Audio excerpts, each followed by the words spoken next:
हमारे अतिथियों द्वारा दीप प्रज्वलन कर इस कार्यक्रम विजय दिवस की विधिवत प्रारंभ किया जा रहा है। इस कार्यक्रम में सोलंकी साहब सभी की ओर से दीप प्रज्वलन किया जा रहा है।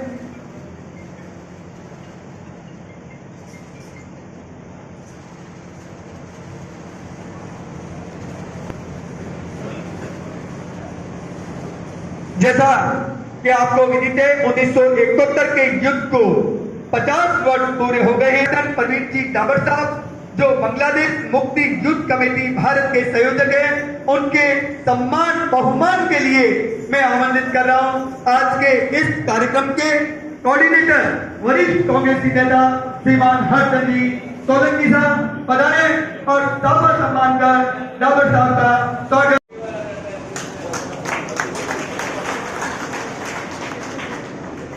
हमारे मुख्य अतिथि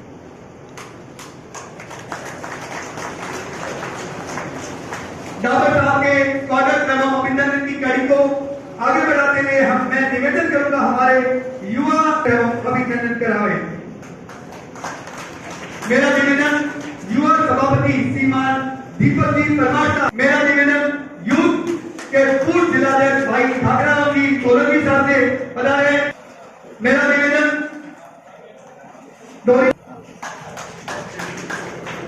इसी कड़ी में अभिनंदन करावे। स्वागत की इस कड़ी को आगे बढ़ाते हुए मेरा निवेदन श्रीमान पूर्णराम जी और हमारे बीच में टोटल के विधायक श्रीमान मंच पर पधारकर अपना स्थान ग्रहण करें। साथ ही एमएलए साहब से निवेदन कि आप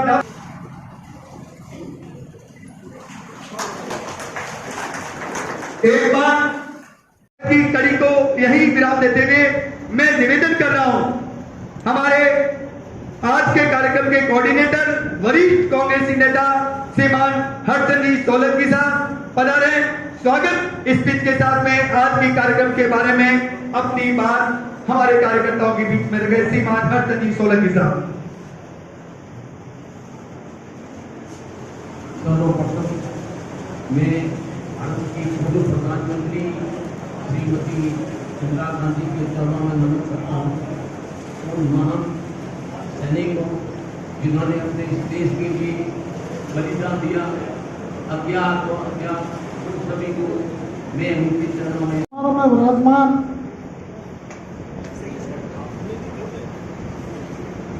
अखिल भारतीय कांग्रेस कमेटी के सचिव प्रवीण डाबर साहब, हमारे युवा जिला अध्यक्ष फतेह मोहम्मद जी, प्रमुख साहब महेंद्र जी,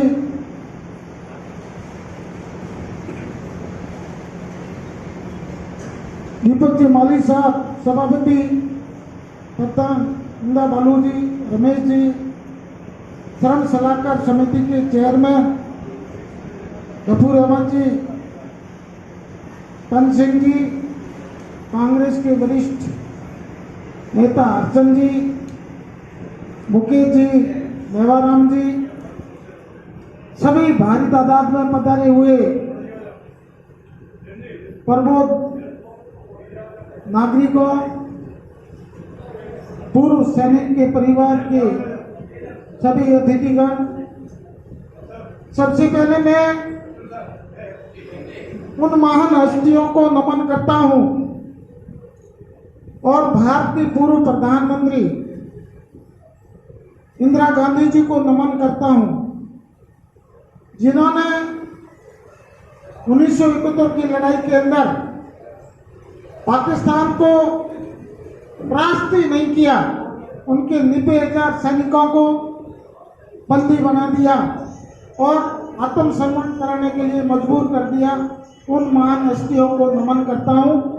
उन परिस्थितियों के अंदर भारत के शूरवीर योद्धाओं ने जो पाकिस्तान से लोहा लड़ा, उस समय परमवीर चक्र विजेता और जो भी सैनिक उस युद्ध में भाग लिया, उन सबको नमन करता हूं। उनके सम्मान के अंदर ये प्रोग्राम आयोजित किया है।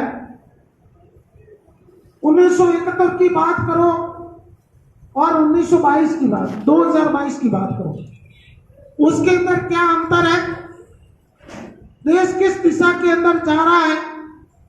देश में रहने वाले नागरिकों के साथ तरह तरह की क्या भावना प्रकट हो रही है?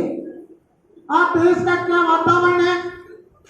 बातें बहुत बड़ी बड़ी करने वाले, देश को सुरक्षित रखने वाले, आप देश किस प्रकार खोखला होता जा रहा है, इस चीज की भावना और उन महान हस्तियों जिन्होंने इस देश को सींचा, इस देश के ऊपर किसी की नजर नहीं लगे, उस परिस्थितियों के अंदर उन्होंने काम किया, वो भावना आप गांव गांव ढाणी तक पहुंचाओगे।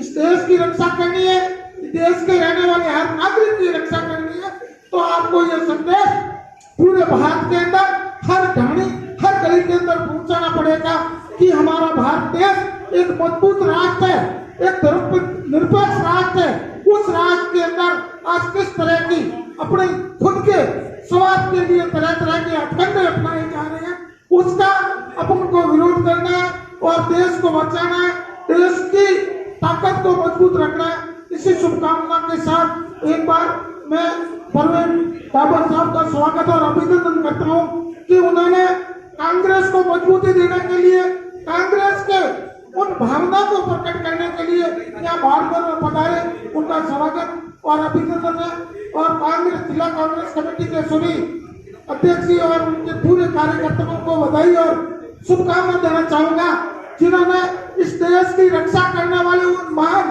पुरुषों के सम्मान के लिए ये प्रोग्राम आयोजित किया। मैं उनको बधाई और शुभकामना देता चाहूंगा। इसी शुभकामना के साथ बहुत बहुत धन्यवाद। जय हिंद। प्रधान रमेश कुमार जी, सोनीलाल जी, इंदू जी विश्नोई, मेरे सामने विराजमान तमाम कांग्रेस कमेटी के पदाधिकारीगण, जनप्रतिनिधिगण, मेरे से पूर्व वक्ता 1971 के युद्ध में तमाम उन शहीदों को याद करता हूँ, नमन करता हूँ, श्रद्धांजलि देता हूँ और उन वीरों को याद करते हैं जिन्होंने अपने अथक प्रयासों से, अपनी ताकत से भारत के, हिंदुस्तान की सेनाओं ने किस तरीके से बांग्लादेश को पाकिस्तान से अलग करवाया था। उस समय वहाँ के जनप्रतिनिधि अपने हिंदुस्तान में इंदिरा जी ने किस तरीके से राजनीतिक दृष्टिकोण से सूझबूझ से पाकिस्तान के 2 टुकड़े करवाए थे, वो परिस्थितियाँ और आज की परिस्थितियाँ क्या है अपन सब जानते हैं। इसके बारे में अपन आए हुए मेहमान डाबर साहब आपको विस्तृत रूप से इस बारे में बताएंगे। किसी बात को बताने के लिए यहाँ पधारे, आप इस बात को सुने। एक बार पुनः डाबर साहब का मैं स्वागत करता हूँ, धन्यवाद से। ये मीटिंग जो आज हो रही है, ऐसी ही कम से कम 160 मीटिंग जो है पूरे भारतवर्ष में ऑल इंडिया कांग्रेस कमेटी कर चुकी है। 165 आपने तो तालियां बजा दी, लेकिन मैं तो खुश नहीं हूं, क्योंकि हम चाहते थे कि हर प्रदेश में और हर प्रदेश के हर जिले में ये मीटिंग हो। ऐसा हो नहीं पाया, कोविड की वजह से बहुत बड़ा कारण रहा और यहाँ भी आज ये विलंब हो गया। हमने ये प्रोग्राम जो है असल में 16 दिसंबर को, जो हमारा विजय दिवस के 50 साल पूरे होते थे, एक तरह से वो वहाँ पे जो है समाप्त हो गया था। नई दिल्ली में जवाहर भवन है, बहुत अच्छा ऑडिटोरियम है और उसमें कांग्रेस अध्यक्षा आई थी, वो विशेष अतिथि थी उसमें और श्री राहुल गांधी भी आए। तो लेकिन मैंने वहाँ ऐलान करा सोनिया जी के सामने और राहुल जी के सामने, मैंने कहा कि जहां हम नहीं कर पाए थे तब तक, तो मैं आगे जब तक हो सके और कम से कम, क्योंकि हम आज़ादी के भी 75 साल मना रहे हैं, जो हमने 15 अगस्त तक मना रहे हैं, तो मेरी ये कोशिश रहेगी कि ज़्यादा से ज़्यादा जिले मैं और कर पाऊँ। तो ये था मेरा मकसद आने का। अब जो इतिहास आपको बताया जा चुका है, उसकी कुछ मोटी बातें आपको याद रखनी चाहिए।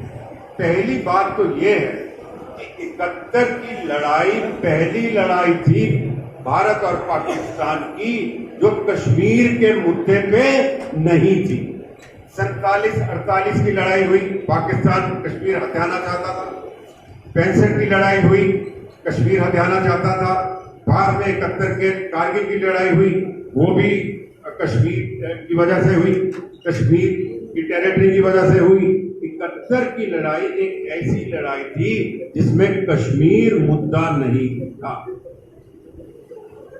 मार्च 1971 में श्रीमती इंदिरा गांधी देश की तीसरी बार प्रधानमंत्री बनी। 71 में आम चुनाव हुए थे। पहले इंदिरा जी, जो हमारे कांग्रेस के यहाँ इतने सीनियर लोग बैठे हैं और हमारे कार्यकर्ता हैं, हमें पता होना चाहिए कि इंदिरा जी कितनी बार प्रधानमंत्री बनी। पहली बार इंदिरा जी प्रधानमंत्री बनी जब श्री लाल बहादुर शास्त्री का ताशकंद में देहांत हुआ। वो पहली बार तब बनी। उसके एक साल के ही बाद आम चुनाव आ गया 67 का, जिसकी लड़ाई की आप नाथुला की आप बात कर रहे थे कैप्टन साहब।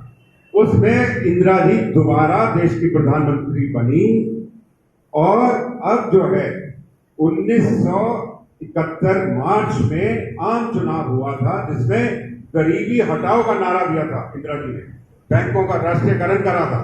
और मालूम है कि उस चुनाव में श्रीमती इंदिरा गांधी के नेतृत्व में कांग्रेस को कितनी सीटें मिली, याद है किसी को? नहीं याद होगा। 352 सीट्स कांग्रेस को उस आम चुनाव में मिली।